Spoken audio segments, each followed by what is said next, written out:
يوم 26/8 صحيفة CNN بيزنس تنزل مقال وقالت ان ايلون ماسك بقى رابع اغنى رجل في العالم بثروة 84 مليار دولار. حلو قوي. بعدها بيومين يوم 28/8 ايلون ماسك يعمل مؤتمر نورالينك في بث مباشر، وقال كلام كبير بقى عن الشريحة بتاعته، كلام كده كله طموحات واماني، زي ان الشريحة دي هتعالج كل الامراض النفسية والعصبية، بالشريحة دي هتقدر تتحكم في العربية، في التليفون، في اللاب، هتقدر تخزن احلامك عشان تبقى تتفرج عليها في وقت تاني. مش بس كده، ده كمان قال ان انت هتعرف تتحكم في مشاعرك، عايز تبقى سعيد هبقى سعيد، مش عايز ابقى حزين مش هبقى حزين. يا سلام. وطبعا بعد مؤتمر زي ده ايلون ماسك بقى حديث العالم، كل الصحف والمجلات كتبت عنه. الراجل ده هيعمل كده ازاي اصلا؟ المدهش بقى في الموضوع ان بعد المؤتمر ب3 ايام تحديدا يوم 1/9 صحيفة CNN بيزنس نفسها تنشر مقال تاني عن ايلون ماسك، بس المره دي عشان بقى ثالث اغنى واحد في العالم وثروته بقت 115 مليار دولار. الراجل زاد 30 مليار في 5 ايام، اللي هو يعني مش عامل روت، ده مهكر اللعبه اساسا. السؤال هنا بقى، هل المؤتمر ده يستاهل كل الضجه اللي حصلت دي لدرجه ان المستثمرين يضخوا كل المليارات دي لايلون ماسك عشان يستثمروا معاه في الشركه بتاعته؟ والاهم من كده اصلا، الكلام اللي قاله ايلون ماسك ده حقيقي ولا مش هيحصل؟ ولو مش هيحصل فايه السبب؟ ولو هيحصل امتى؟ كل هذا واكثر هتعرفوا النهارده في الحلقه دي. نصحصح بقى ونركز عشان بعد ما تخلص الفيديو ده هتلاقي كل الاجابات لكل الاسئله اللي جت في دماغك واللي ما جاتش في دماغك عن ايلون ماسك والشريحه بتاعته.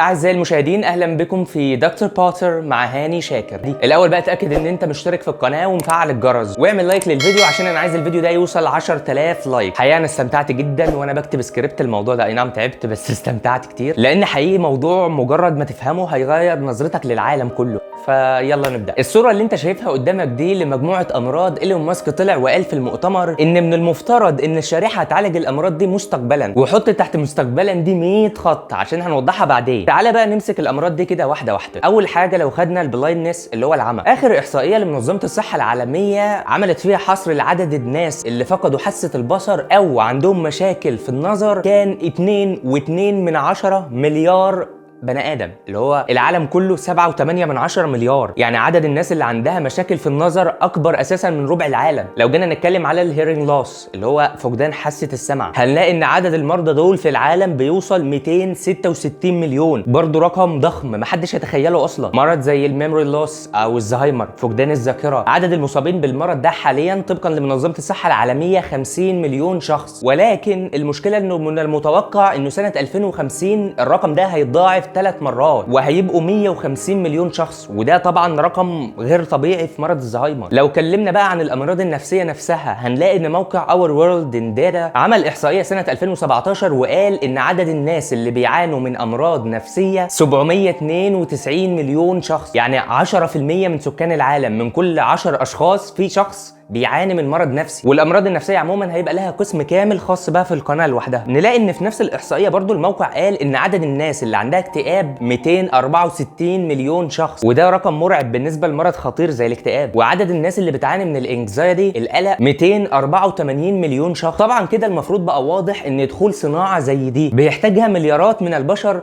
ده معناه مئات المليارات من الارباح، وتدي فرصه اكبر لايلون ماسك انه يكون اغنى شخص في العالم بدل ما هو افقر من بيل جيتس وجيف بيسوس. يعني الفقر وحش برضه يا جماعه. بس انت ممكن تقول لي اساسا ايلون ماسك راجل اعمال كبير وله في مجالات تانية كتير، فكان ممكن برضه يبقى اغنى رجل في العالم من مجالات تانية، ايه اللي دخله المجال ده بقى تحديدا؟ اجابه السؤال ده بتتلخص في 3 اسباب، مجرد ما تفهمهم هتفهم ليه ايلون ماسك اسس شركه نورالينك وايه غرضه الاساسي منها. السبب الاول، وده عشان نفهمه لازم نعرف اصلا مين ايلون ماسك ده اصلا، يعني الراجل ده جه كده ازاي؟ سنه 1971 وفي دولة جنوب أفريقيا يتولد إيلون ماسك. أبو ماسك كان شغال مهندس ميكانيكا، وأم ماسك كانت شغالة ست فاشونيستا قد الدنيا، لكنهم كانوا بيشتكوا دايما إن إيلون وهو صغير كان بيسرح كتير جدا، بس سرحانه ده بقى كان نفس السبب اللي بيخليه برضه يقرأ كتير جدا. وهو في رابعه ابتدائي خلص على كتب المدرسه كلها وكتب الحي كلها، لدرجه ان اخوه الكبير وهو بيتكلم عنه بيقول ان هو كان في الايام العاديه بتاعه المدرسه بيقعد مثلا 10 ساعات كامله يقرأ. ده في الايام العاديه. اما بقى في ايام الويك اندز والاجازات بيقول كان ممكن بيخلص كتابين في يوم واحد. هو فعلا الانتربرونورز بيبانوا من صغرهم. بعد كده ابوه وامه انفصلوا وفضل ايلون عايش مع ابوه. طبعا ايلون انه يشوف الصناعات الميكانيكيه وهي بتتركب وبتتحل قدامه خصوصا وهو صغير في السن ده كون عنده شغف وحب كبير للصناعات والالات. ومن ناحيه تانية الكتب اللي كان بيقراها ادت له معلومات كتير جدا عن الفضاء فخلته يحب الفضاء بشكل مش طبيعي، لدرجه ان هو عنده 12 سنه اول ما ابوه اشترى له كمبيوتر صغير كده. ايلون صمم لعبه عن حرب الفضاء سماها بلاستر. اللعبه كانت بسيطه جدا، عباره عن سفينه فضاء بتهجم عليك وانت المفروض تتفادى الهجمات بتاعتها. عشان تعجب باللعبه دي شركه العاب وتشتريها منه بكام بقى؟ ب 500 دولار. 500 دولار دول رقم وقتها، ما علينا برضو من انه ستيل رقم كبير لغايه دلوقتي عندنا. بس انا عايزك تتخيل الموقف، انا بكلمك ان في شاب عنده 12 سنه 83 صمم لعبه وخد قصادها 500 دولار. يا جدعان عليا النعمه، الانتربرونور ده بيبان من صغره. بعد كده ايلون يكبر ويروح الجامعه في امريكا، وبعد ما يخلص البكالوريوس يحضر دكتوراه في الفيزياء عشان بيحبها وفي الاقتصاد عشان خلاص قرر انه هيبدا اول ستارت اب في حياته. سنه 95 ايلون يقرر انه يبدا اول ستارت اب في حياته مع اخوه، بس الفكره ان هو كان محتاج يعمل حاجه تحل مشكله عند الناس، وده هو السبب الاول ان هو دايما بيحب يبدا المشاريع اللي بتحل مشكله فعلا، مش مجرد ان انت بتعمل مشروع وخلاص. المهم بدا هو واخوه الستارت اب ب 28,000 دولار، جابوهم من ابوهم بقى مهندس ومعاه فلوس. وبعدها ب4 سنين الشركه اللي كانت ب 28,000 دولار دي تكبر وتتباع بكام بقى؟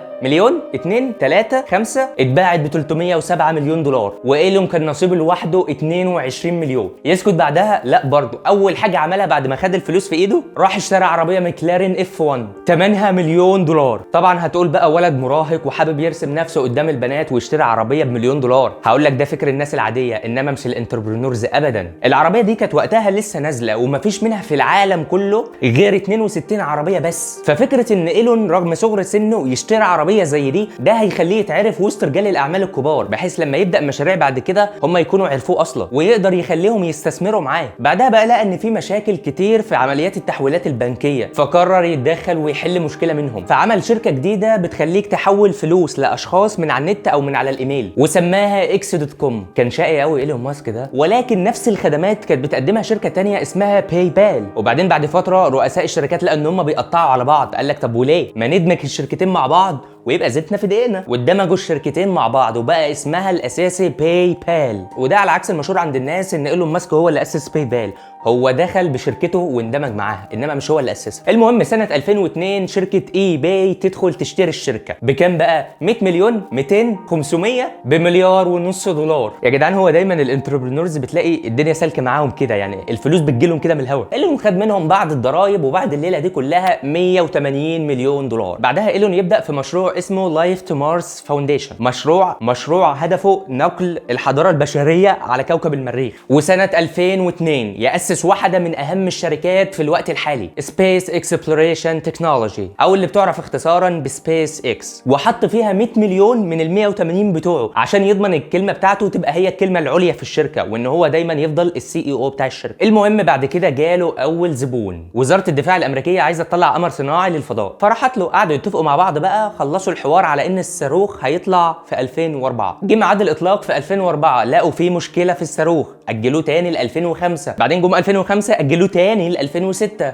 تقريبا الديدلاين دي لعنه عالميه. وسنه 2006 يطير اول صاروخ للشركه، ويا دوبك الصاروخ لسه بيطلع انفجر بعد الاقلاع بتاعه ب 25 ثانيه. بس ايلون ما يستسلمش ويرجع يعمل ريمونتادا سنه 2007 يعالج المشكله اللي خلت الصاروخ ينفجر ويعمل اطلاق جديد، والمره دي فعلا كان في تطور والصاروخ انفجر بعدها ب3 دقائق. مش المهم ان انت توصل، المهم ان انت توصل الساير. برضه ايلون ما استسلمش وعالج المشكله اللي خلت الصاروخ ينفجر، وجي سنه 2008 عشان يطير صاروخ جديد، والمره دي بعد ما الصاروخ طار لا نجح، المره دي نجح الحمد لله.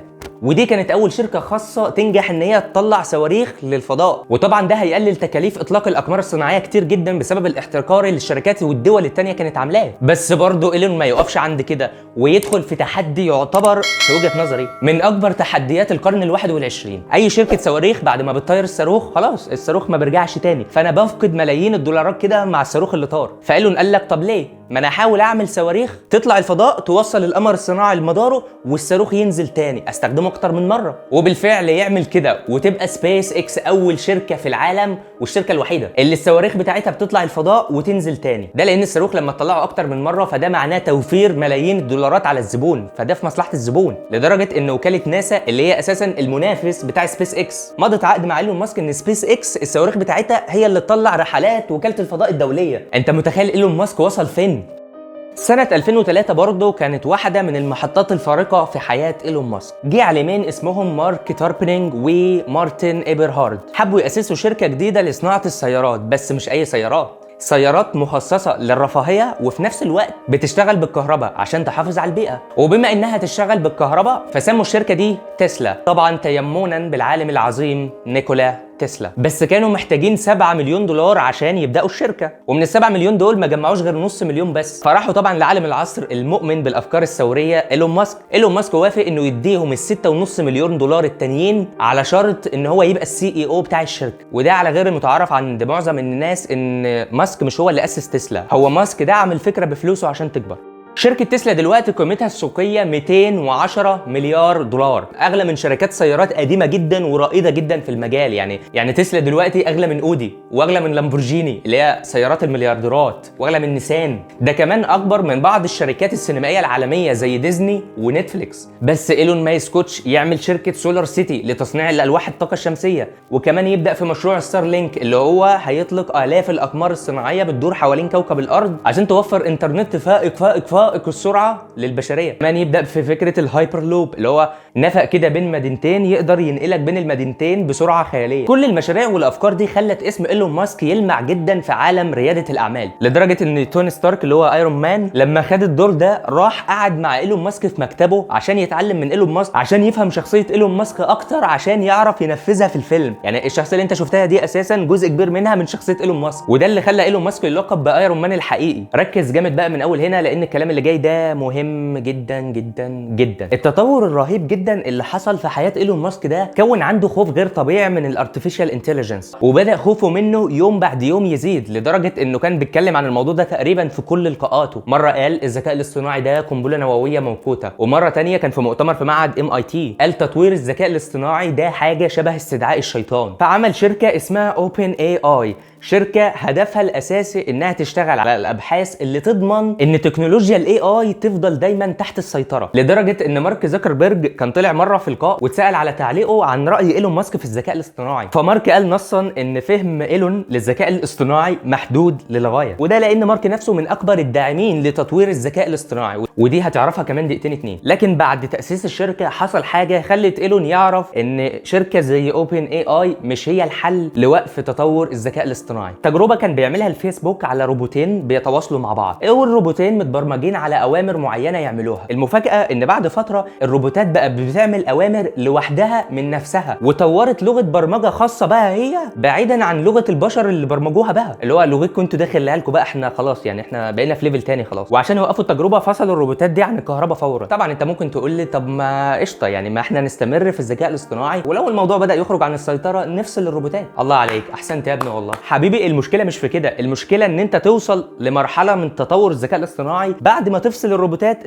تفضل شغاله. الموضوع ده تحديدا لما ايلون ماسك اتسال عنه رد بجمله عظيمه جدا للكاتب نيك بوستروم في كتابه سوبر انتليجنس الذكاء الخارق. عمك بوستروم قال، وركز في الجملتين دول لانهم مهمين: When some friendly super intelligence exists, it would prevent us from replacing it or changing it. Our fate would be sealed. مجرد ما الذكاء الصناعي الخارق يتوجد انت في نفس اللحظه بتفقد القدره على تغييره او استبداله، لان ببساطه هو ذكاء خارق. لو هو اتاح لك القدره ان انت تغيره فلسه الذكاء الخارق ما جاش. وصراع ايلون مع الاي اي ده كان السبب الثاني اللي خلاه يعمل الشريحه. بعد تفكير طويل جدا ايلون ادرك ان محاوله السيطره على الذكاء الاصطناعي او الحد من تطويره حاجه شبه مستحيله، لان لو هو كرائد من رواد الثوره الصناعيه حب يعمل كده باقي الرواد مش هيعملوا. في النهايه ايلون اقتنع ان الحل هو تطوير الانسان نفسه عشان يواكب الذكاء الصناعي، او ما يعرف في افلام الخيال العلمي بالسايبورغز اللي هو نص انسان ونص آلة. وهنا يجي السبب الثالث لعمل الشريحه. خلينا واقعيين، يعني في احتياجات معينه بعد ما بتوصل لها بتدور على احتياجات تانية. على سبيل المثال طول ما انت ما معكش الفلوس فالفلوس هي اهم حاجه في حياتك، لكن مجرد ما يبقى معاك فلوس ففي حاجات تانية بقت اهم من الفلوس. وقتها اللي بيبقى اهم من الفلوس فعلا هو ان انت تكون مؤمن بقضيه وبتدافع عنها. وده اللي حب ايلون ماسك جدا، فكره ان انت هتظهر في الاعلام في السوشيال ميديا بمخلص البشريه من خطر الاي اي، منقذ البشر من سيطره الروبوتس ومصفوفه الماتريكس. فكره ان انت تدافع عن قضيه محوريه عالميه زي دي بجانب الفلوس اللي معاك بجانب التحدي كفيله انها تشبع اي ايجو في العالم، بلس ان ده كمان هيجيب لك مليارات تانية. وفي سنه 2016 ايلون يعلن عن تاسيس شركه نورا لينك، اللي اختصارها جاي من نورونز اللي هو الاعصاب، ولينك اللي هو الاتصال، فاتصال الاعصاب. والشركه تبدا بمبلغ 158 مليون دولار، ايلون لوحده حاطط فيهم 100 مليون دولار عشان يضمن ان رئاسه الشركه تفضل له وان كلمته تفضل هي الكلمه العليا. والشركه بعدها على طول تبدا شغلها على واحده من اعظم تقنيات العصر الحديث، البي سي اي، برين كمبيوتر انترفيس، واجهه العقل البشري الآلية. تقنيه عباره عن دمج بين العقل البشري وبين الكمبيوتر اللي هو الذكاء الاصطناعي، تدمجهم مع بعض. من هنا بقى هتبدا تفهم ازاي ايلون ماسك خدع العالم كله وزود ثروته بكلمتين اغلبهم مش حقيقي اصلا، والجزء اللي حقيقي منه اساسا في ناس كتير عملته قبله. اصلا تقنيه البي سي اي دلوقتي تقريبا كل شركات التكنولوجيا في العالم شغاله عليها وشغاله على تطويرها. طبعا بقى انت قاعد دلوقتي تقول انا كنت داخل اتفرج على الشريحه وايلون ماسك، انا مالي يا عم بالبي سي اي والحوارات دي كلها؟ يا اسطى انت عايز تفهم ولا اقلبك في كلمتين وخلاص؟ طيب خلاص يبقى اسمع بقى للاخر واسمع بالترتيب الصحيح. الموضوع بدأ سنة 1924، جه عالم اسمه هانز برجر، لا مش بالتاكل، هو اسمه برجر، قدر يسجل الالكتريكال اكتيفيتي اللي هو النشاط الكهربي بتاع المخ، وبعدها قسمه لامواج مختلفه، ويروح الزمان ويجي الزمان لغايه ما نوصل سنة 1973 عشان يحصل فيها حدثين من اهم الاحداث في تاريخ البشريه. الاول طبعا نصر اكتوبر العظيم، الثاني بقى عمله عالم اسمه فيدال. الراجل في ساعه صفا قاعد مع نفسه كده قال لك هو مش المخ ده نشاط كهربي والكمبيوتر ده جهاز كهربي، طب ما ندمج الاتنين مع بعض. وهنا بقى يظهر لأول مرة مصطلح البرين كمبيوتر انترفيس، واجهة العقل الآلية. طبعا فكرة زي دي عملت ثورة في الأبحاث على التكنولوجيا من أول وقتها. مجرد التخيل أصلا في إمكانية الحاجات اللي ممكن تعملها بتقنية زي دي كفيل إنه يخليك فعلا تصرف مليارات بقلب مطمن إن أنت لما النتيجة تحصل هتاخد الفلوس دي تاني. فأي عالم كان بيقرر بس إنه يدخل المجال ده أصلا طاقة القدر كده بتتفتح له. الجميل بقى في الموضوع فعلا إن فيدال حط مصطلح البي سي اي بس، إنما ما عملش أبحاث عليه. قال لهم طب بالسلامة أنتوا بقى يا جماعة، أنا بشجعكم كملوا أنتوا ربنا معاكم. وتستمر الابحاث لغايه سنه 2006، وهنا تبدا تظهر فعلا اول نتيجه حقيقيه لابحاث البي سي اي. بحث اتنشر في مجله نيتشر، واللي ما يعرفش مجله نيتشر فانت اساسا يعني انت عشان تنشر حاجه فيها لازم تكون حاجه كده طفره. البحث اتنشر من شركه اسمها برين جيت، وهي شركه اتاسست مخصوص بهدف تطوير ابحاث البي سي اي. البحث كان معمول على شخص اسمه مات نيجل، كان مصاب بمرض تيترابليجيا اللي هو الشلل الرباعي، ولا بيحرك ايديه ولا بيحرك رجليه. في البحث ده قدروا ان هم يقراوا افكار نيجل ويترجموها لاوامر لجهاز الكمبيوتر. نيجل كان بيحط بس جهاز شكل الطاقيه كده على دماغه عشان يقرا افكاره، والجهاز بيترجمها لاوامر تروح لجهاز الكمبيوتر عشان ينفذها. بدا يحرك الفاره بدماغه، بس بدا يعمل عمليات بسيطه برضو على الكمبيوتر. وهنا ظهرت لاول مره تحريك طرف صناعي الكتروني بدماغك بس. اي نعم طبعا نتيجه مبهره جدا، بس برضو احنا محتاجين اكتر من كده.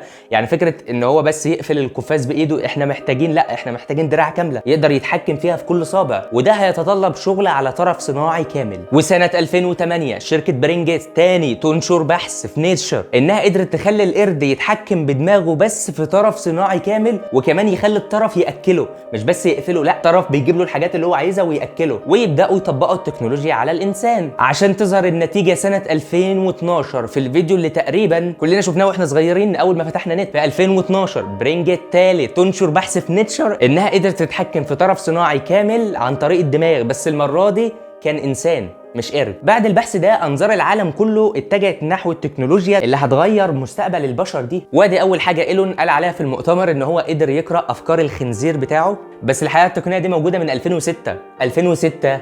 طبعا الشركات كلها بقى بدات تعمل ابحاثها الخاصه على الموضوع الجديد ده اللي هو تورته جديده وكله عايز ياخد منابه من التورته. يعني مثلا عندك مؤسسه ضربه، وهي مؤسسه ابحاث تابعه لوزاره الدفاع الامريكيه، بدات تشتغل على الموضوع ده بنيه تركيب اطراف صناعيه للجنود اللي تم بتر ارجلهم مثلا او ايديهم في الحروب. بس طبعا ده هدف قصير المدى، انما بالنسبه لهم الهدف بعيد المدى ان هم يقدروا يخلوا الجنود بتوعهم يتحكموا في الاسلحه وفي الطيران بدماغهم. حتى الفيسبوك ما عتقش الموضوع وبدا يعمل ابحاثه هو كمان، وبدا يشتغل على جهاز كده زي طاقيه بتقرا افكار المخ وانت عايز تعمل ايه في الفيس، بحيث ان انت تتحكم في الفيسبوك بدماغك. طبعا الفيسبوك بيمجد ابحاثه عن الموضوع ده وبيقول ان ده لخدمه البشريه ولصناعه تجربه استخدام اسهل للمستخدم العادي، بس ده الهدف بتاع الفيسبوك قصير المدى. انما كعاده الراسماليه المتوحشه فيسبوك له هدف ابعد بكتير جدا من كده. امريكا بس لوحدها فيها 5.5 مليون شخص مصابين بالشلل الرباعي، 5.5 مليون شخص مش قادرين يستخدموا الفيسبوك عشان مش عارفين يستخدموه بايديهم. ده في امريكا بس، انا ما اتكلمتش عن العالم. ومعنى ان في عدد الملايين ده من الناس ما بتستخدمش فيسبوك، فده معناه ملايين الدولارات بتضيع على شركه فيسبوك. وفيسبوك فعلا ابحاثه على الناس المتطوعين في الموضوع ده نجحت بنسبه 61%،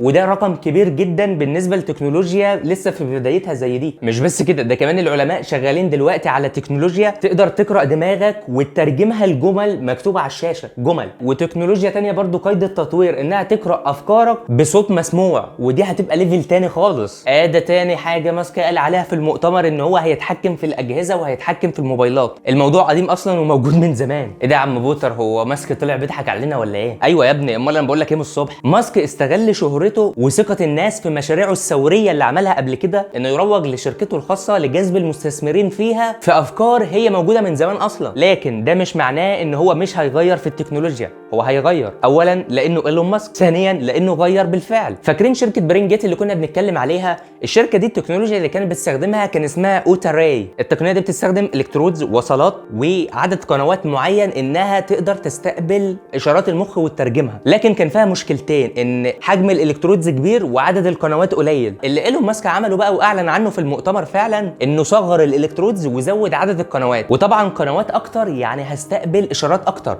يعني هعرف الاوامر بدقه اكبر. فدي نقطه تحسب جدا لماسك، وتقريبا دي النقطه الوحيده اللي هتحسب. لكن باقي الحاجات اللي اتكلم عنها في الشريحه نفسها يعني انا مش شايفها مبهره قوي. يعني فكره ان الحجم بتاعها مثلا تقريبا 2.5 سم في نص سنتي، هو ده منطقي، ما انا مش همشي بجهاز على دماغي. برضه فكره ان هي بيتم شحنها لاسلكي، برضه دي حاجه مش مبهره. الشحن اللاسلكي موجود من سنين وبتكنولوجيات مختلفه. برضه حوار الروبوت اللي هيعمل العمليه لما تيجي تركب الشريحه، اوكي ماشي، هو عشان الدقه طبعا، عشان هيكون ادق من الجراحين، بس هي برضه مش حاجه مبهره. يعني استخدام الروبوتس موجود من زمان. نيجي بقى للجزء الاهم واللي بعض الناس اصلا بيشوفوا ان الحوار ده احلام يقظه كده ماسك عايشها، اللي هو التطبيقات اللي قال عليها الامراض دي هيعالجها فعلا، الاحلام هيعرف يخزنها فعلا، المشاعر نظامها ايه. تعالوا بقى نفصص الموضوع مع بعض ونشوف ايه اللي مش هيقدر يحققه وايه اللي مش هيقدر يحققه. هي مقصوده على فكره. هنلاحظ دايما ان كلام ايلون ماسك كله في المؤتمر كان بصيغه نحن نحاول، نحن نتوقع، نحن نأمل، مستقبلا، كلام كده كله طموحات واماني واحلام يقظه. هنتكلم مثلا عن الامراض. مرض من الامراض اللي قال عليها اللي هو الباراليسيس، الشلل. ده الحبل الشوكي اللي هو ماشي في العمود الفقري ده. الحبل الشوكي بينقل الاوامر من الدماغ لباقي الجسم، فبالتالي لو حصل قطع في الحبل الشوكي الاشارات ما بتوصلش مثلا للنص التحتاني او النص اللي انفصل من اول القطع في الحبل الشوكي. فايلون ماسك بيقول ان انا لو افترضنا ان في شخص مركب الشريحه ولا قدر الله عنده شلل، فانا ممكن ازرع شريحه تانية في مكان القطع، بحيث ان الشريحه التانية دي تعمل زي كوبري كده، تنقل الاوامر من النص اللي فوق للنص اللي تحت، فبالتالي الاشارات العصبيه تفضل مكمله عادي. نظريا الكلام كويس، لكن عمليا احنا لسه ما شفناش اي حاجه من دي.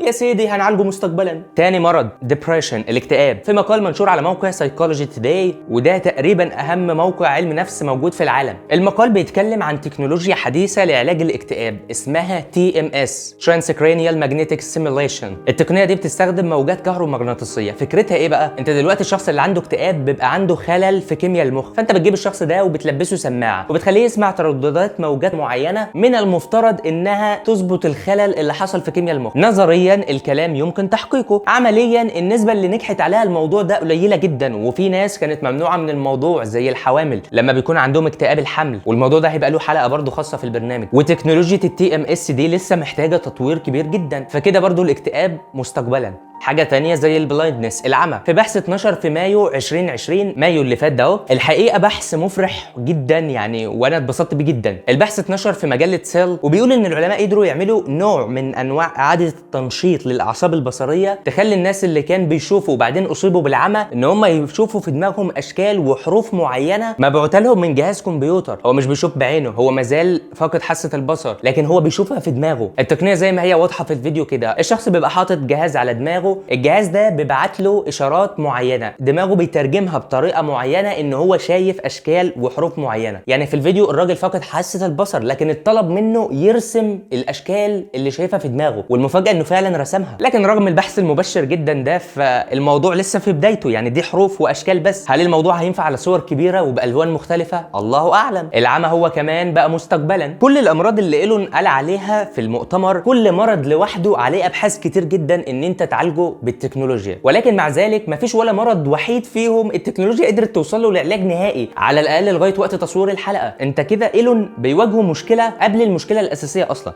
يعني فرضا ان كل مرض من دول له العلاج التكنولوجي الخاص بيه، فكره ان انت تدمج تقنيات العلاج دي كلها مع بعض في شريحه واحده يعني صعب بطريقه خياليه. ده لو هم موجودين بس وانت هتدمجهم. تخيل بقى ان العلاجات دي لسه مش موجوده، يعني ماسك دلوقتي هيبدا يشوف العلاجات وبعدين هيبدا يدمجهم مع بعض. هو فموضوع يعني ربنا يسهل. وبعدين في نقطه، ودي النقطه الاهم بقى واللي ماسك اساسا ما ذكرهاش خالص. ماسك لما ذكر موضوع الخنازير ان هو بدا يقرا افكارهم وبتاع، الموضوع ده قديم زي ما وضحنا قبل كده، بس هو ما عملش اي تجارب على خنازير مريضه. يعني ما فيش اي مرض من اللي قال هيعالجهم جاب خنزير مريض بنفس المرض وحاول يعالجه. الكلام ده ما حصلش لسه، ودي مشكله جدا، لان الموضوع ده لما بيحصل بياخد وقت كبير على الحيوان، وبعدين بعد ما بينجح على الحيوان بتنقل التقنيه للانسان.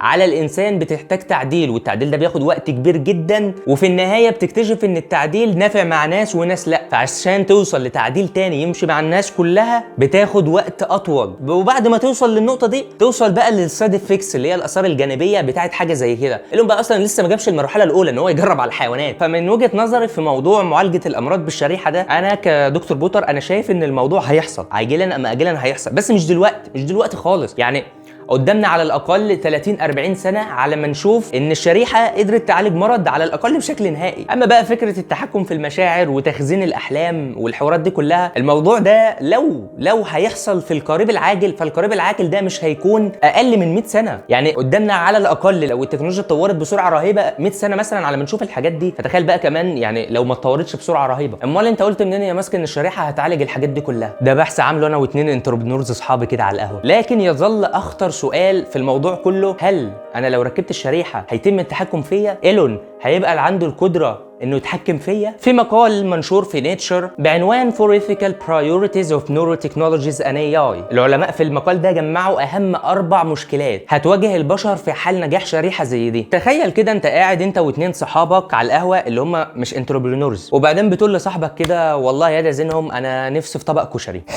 بعدين تفاجأ بعدها بدقيقتين لما تفتح فيس ان الهوم كله بقى محلات كشري. في الموقف ده الفيس اخترق خصوصيتك بس بتسجيل المايك بس، ودي اول معضله اخلاقيه هتقابلك لما تركب الشريحه. المايك مفتوح سجل ان انت عايز تاكل كشري بس جاب لك محلات كشري. لكن هنا بقى انا مش بكلمك عن مايك مفتوح ولا بوستات انت بتعمل لها لايك، ده بكلمك في شريحه في دماغك، في شخص في دماغك عارف كل حاجه عنك. فانا كواحد مركب الشريحه اللي يضمن لي ان المعلومات دي مش هتروح لشركه تانية تستغلها ضدي، او على الاقل ماسك نفسه يستخدمها ضدي. طبعا اشوف واحد يتناصح ويقول لي يا عم طب وعلى ايه، ما مش هركبها. هو الفكره مش في كده، الخوف ان يجي وقت تبقى انت كانسان مرغم ان انت تركب الشريحه. يعني مثلا لو الشخص عنده شلل والشريحه نجحت في علاج الشلل فهو مضطر يركبها، كذلك في باقي الامراض، كذلك اذا نجحت واتعممت فانت هتركبها غصب عنك، ما هو مش الناس كلها هتبقى مركباها وانت اللي مش مركب. وده على طول ينقلنا للمعضله الثانيه، الهاكينج، الاختراق. ما انا دلوقتي مركب شريحه في دماغي، بس الشريحه ستيل شريحه الكترونيه شغاله ببرنامج برمجه، اي حد ممكن يهكرها عادي. فلو ده حصل فمعناه ان هو عنده اكسس لحركات مخك كلها، هيخليك تعمل اللي هو عايزه، تتحرك زي ما هو عايز، تاكل تشرب زي ما هو عايز. ماسك بقى لما اتسال عن الموضوع ده جاوب اجابه منطقيه جدا، يعني قال ان هم شغالين على برنامج حمايه جديد من نوعه خارق محدش هيقدر يخترقه. بس طبعا كلنا عارفين ان في حاله زي دي ماسك نفسه مخترقك اصلا. المخرج العظيم كريستوفر نولان في فيلمه العظيم برضه انسبشن، كان في الفيلم بيتكلم عن تكنولوجيا حديثه بتخليك تقدر تخش الحلم شخص وهو نايم، وجوه الحلم بتاعه تزرع فكره في دماغه، فالشخص يصحى يلاقي الفكره في دماغه فيفتكر ان الفكره دي بتاعته، بس الحقيقه هي مزروعه في دماغه. تخيل بقى، انا مش بقول لك ان في شخص هيدخل حلمك، ده في شخص اساسا في دماغك اصلا. وده ينقلنا للمعضله الثالثه، ايدنتيتي او الفري ويل. انت دلوقتي هتفقد القدره على التمييز، الاختيار اللي انت بتختاره ده بارادتك الحره ولا مش بارادتك اصلا. انا دلوقتي جالي فكره في دماغي ان انا محتاج اكل بيتزا من بيتزا كينج، مش عايز اكل حاجه تانية. ايه اللي يضمن لي ان الفكره دي من دماغي انا، من رغبتي انا، مش حد مثلا زرع الفكره دي جوايا لاغراض اخرى؟ يعني الفكره دي لما تتخيلها على المستوى الشخصي هي مرعبه، بس مش مرعبه قوي. الرعب الحقيقي بقى اذا حصلت مع واحد من اصحاب القرارات في السياسه او في الاقتصاد او في الدين، شخص له نفوذ وله جماهير بتسمعه، اقدر اقنعه بفكره هو رافضها اصلا، ولكن انا هقنعه انه يحب الفكره دي، ومش بس يحبها، ده يدافع عنها كمان وياخدها قضيه يؤمن بها. تخيل من واحد من الناس اللي لها جماهير دول يتزرع في دماغهم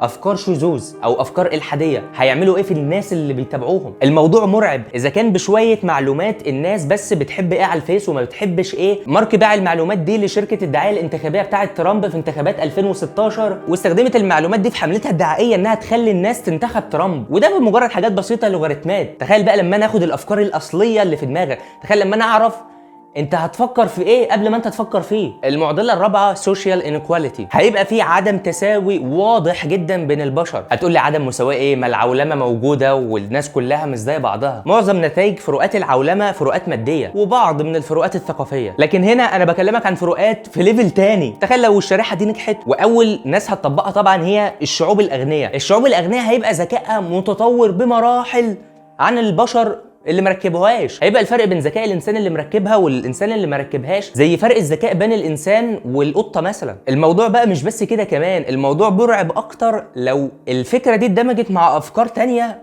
مرعبه برضو. يعني مثلا في حوار ضربه اللي قلنا عليه ان هم بيطوروا الموضوع ده عشان يخلوا الجنود يتحكموا بدماغهم في الاسلحه او في الطيران. ما لو عندهم شريحه زي دي بقى وعندهم كل الذكاء ده في دماغهم والقدرات الخارقه اللي عندهم، وضيف لهم مثلا لو انت حطيت حاجه من تقنيه كريسبر جين، اللي هي انت بتشيل جين انت مش عايزه من جسم الانسان وتحط له جين انت عايزه، فنعم هتطلع سوبرمان. وبالمناسبه كريسبر برضو لها حلقه خاصه في البرنامج. الخلاصه ان تقنيه زي دي هي نتيجه طبيعيه جدا لتطور الذكاء الاصطناعي الطبيعي. الافكار دي في وقت من الاوقات كان لازم نوصل لها، وان شاء الله مستقبلا في وقت من الاوقات هنحققها. اي نعم هي سلاح ذو حدين، لكنها تظل سلاح زي اي سلاح ذو حدين احنا بنستخدمه في حياتنا اليوميه زي النت مثلا. اما بقى شخص زي ايلون ماسك بافكاره الثوريه دي، فما هي الا مساله وقت ويبقى فعلا اغنى شخص في العالم. مش بس كده، ده كمان زي ما القرن اللي فات كان بيتقال ان في اينشتاين، القرن ده هيتقال انه كان في ايلون ماسك. تتفق او تختلف معاه دي حاجه ترجع لك، لكن محدش ابدا يقدر ينكر ان راجل زي ده قدم كتير جدا للعالم، واللي بيعمله حاليا هيصنع بيه مستقبل جديد، مستقبل هيعالج الناس ويزود ذكائهم، مستقبل هينقل البشريه 100 سنه قدام، مستقبل يخليك تشترك في القناه وتفعل الجرس بدماغك بس من غير ما تدوس على الزرار، مستقبل يخليك تكتب كومنت ان ده احسن فيديو شفته على يوتيوب عن شريحه ايلون ماسك من غير ما تلمس الكيبورد اساسا. وفي النهايه بفكركم ان في حلقه جديده كل يوم حد الساعه 7، ولينكات دكتور بوتر على الفيس والانستا وتويتر وتيك توك هتلاقوها في الديسكربشن، فيا ريت تنوروني هناك. اشوفكم الحلقه الجايه، سلام. ايه يا اسطى ما عملتش سبسكرايب ليه؟ الشريحه بايظه مثلا؟ يا اسطى اخلص اعمل سبسكرايب، يلا باي.